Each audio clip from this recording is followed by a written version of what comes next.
communities is still true. And yet, these technological accelerations and cultural movements invite updated examples and new reflection.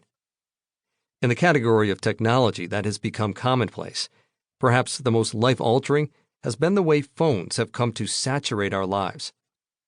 In 2010, we still called them smartphones, and they were only just transitioning from the toys of the tech elite into the ubiquitous, ever-present, always-on, glowing rectangles that permeate our lives.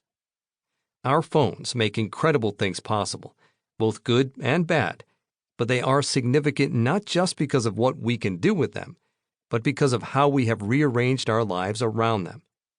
We wake up to their alarms, respond to their notifications, record our most insignificant moments with their cameras, and then scroll through their feeds as we fall asleep.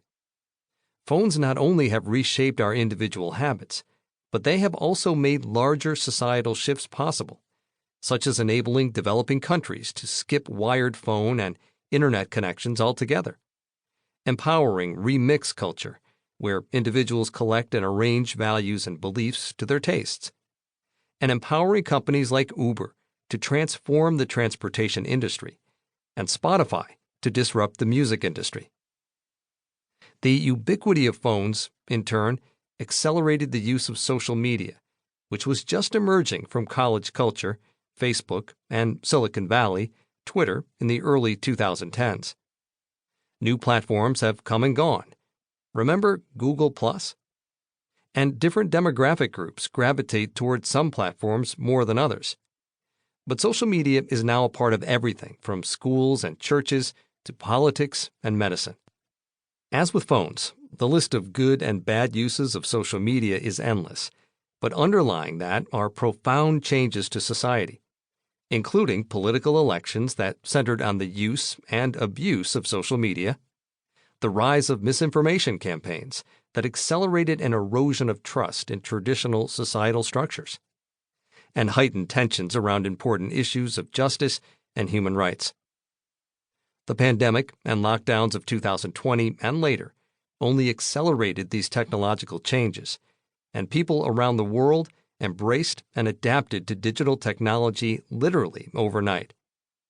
The idea of online church was a mere footnote in the first edition of this book, but due to the pandemic, it became something nearly every religious person in the world had experienced, along with online school, remote work, and grocery delivery.